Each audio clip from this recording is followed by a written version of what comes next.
Assalamualaikum warahmatullahi wabarakatuh. Halo adik-adik semua, sudahkah hari ini belajar bahasa Indonesia? Iya, mari kita belajar bahasa Indonesia bersama Markisa. Mari kita belajar bahasa Indonesia. Di video kali ini kita akan membahas tentang teks eksplanasi. Apa saja materi dari teks eksplanasi? Yuk, simak videonya bersama-sama. Yang pertama ada pengertian teks eksplanasi. Teks eksplanasi merupakan sebuah karangan yang berisi penjelasan-penjelasan yang lengkap mengenai suatu topik yang berhubungan dengan berbagai fenomena, baik fenomena alam maupun sosial yang terjadi di kehidupan kita sehari-hari. Itu ya pengertian teks eksplanasi. Kemudian lanjut, ada tujuan teks eksplanasi. Tujuan teks eksplanasi yaitu teks eksplanasi merupakan sebuah karangan yang berisi penjelasan-penjelasan lengkap mengenai suatu topik yang berhubungan dengan berbagai fenomena, baik fenomena alam maupun sosial yang terjadi di kehidupan kita sehari-hari. Selanjutnya, ada fungsi teks eksplanasi. Yang pertama yaitu memperluas wawasan, pengetahuan, dan keyakinan para pembaca atau pendengar. Kemudian ada khalayak menjadi tahu dan memiliki wawasan yang lebih luas, sehingga akan berpengaruh pula pada sikap dan tindakannya di dalam kehidupan sehari-hari. Ada ciri-ciri teks eksplanasi. Yang pertama, berisi informasi yang didasari oleh fakta. Jadi teks eksplanasi itu adalah teks yang merupakan teks yang fakta ya adik-adik.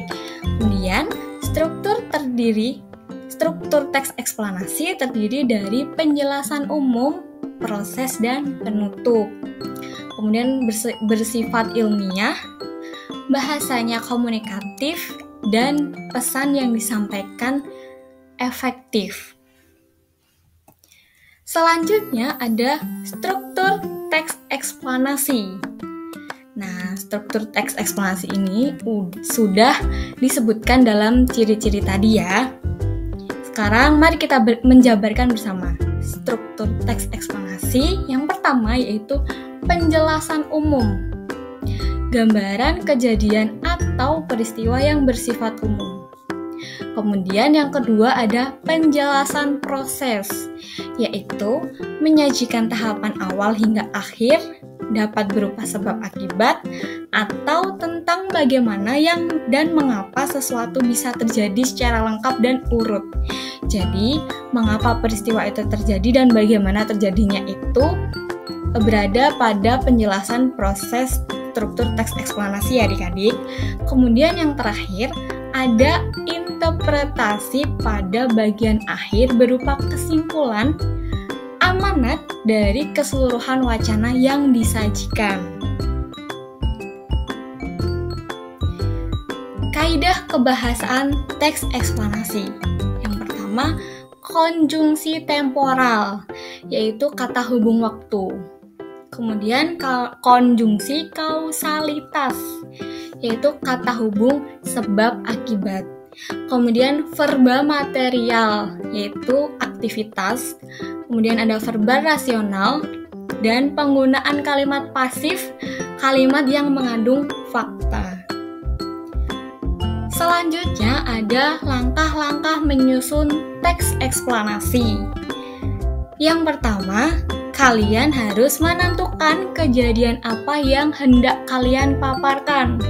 Kemudian tambahkan referensi perihal proses terjadinya peristiwa tersebut. Kemudian lakukanlah mulai menulis berdasarkan struktur secara lengkap. Selanjutnya, gunakanlah bahasa yang komunikatif, dan yang terakhir ada review kembali tulisan kalian. Jika terdapat kesalahan, bisa lakukan revisi. Ya, itu tadi materi dari teks eksplanasi. Jangan lupa like, follow, dan subscribe ya adik-adik. Sampai jumpa di pembelajaran bahasa Indonesia selanjutnya. Wassalamualaikum warahmatullahi wabarakatuh.